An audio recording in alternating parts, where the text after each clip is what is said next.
A bouncing baby is born. He's going to be the savior of the world. Not in a manger, but in some worn-out bed somewhere. The parents gaze lovingly at their newborn. The father picks up the baby with all seriousness, and of all the names available to pick from, decides, "I shall name you Batman." It sounds crazy, but it actually happened. In a world where names hold power, one boy was given a name destined to echo through time. In the late 2000s, a photo of a Singaporean ID card took the internet by storm of a certain dude named Batman bin Suparman. This is definitely one of the greatest names of all time, no doubt. I'd say even better than Crystal Methvin, which is a different story for another time. DC fans have long been arguing about who's better between the two superheroes, which led DC to make a crappy movie about it.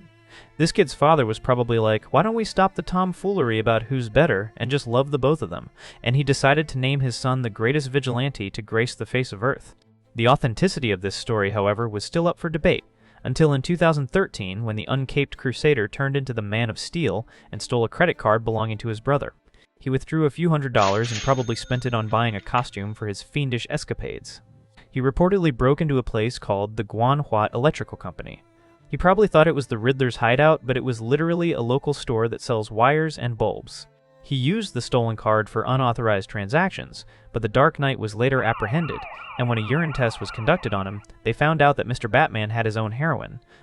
No, like, heroin. He was a dope fiend.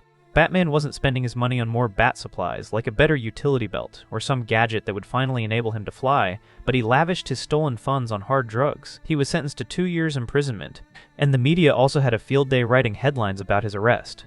Mr. Batman's parents were Javanese, and in that culture, names like Superman are actually pretty common. Superman, actually not Superman. It comes from a name in Indonesian tradition totally separate from the cape-wearing icon. And he's not even the only Superman walking around uncaped. There are others, just regular folks, accountants, shopkeepers, maybe a guy who works as a journalist too. Superman, over there doesn't mean spandex and capes. It's similar to calling your kid Dixon in Ohio, which is totally normal in context until someone decides to shorten it and calls you a wiener. And he isn't alone. There are plenty of Supermans out there, living quiet lives, probably wondering why their name suddenly became a meme online.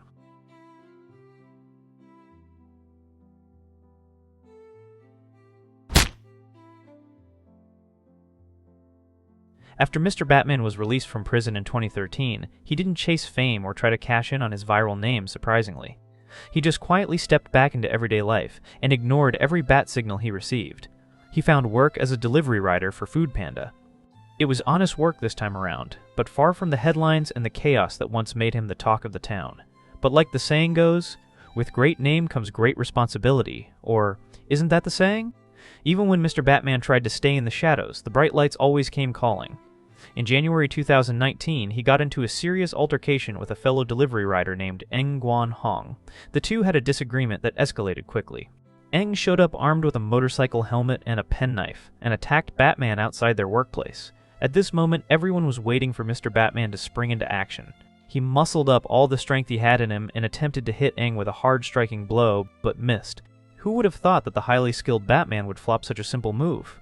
That's when Eng swung the helmet at Batman repeatedly, and when Batman tried to defend himself, he was overpowered again. Eng picked up the penknife and slashed Batman's face, leaving cuts near his nose and above his ear. Other riders tried to intervene, but Eng kept beating the living daylight out of the Dark Knight until more colleagues arrived and pulled him away.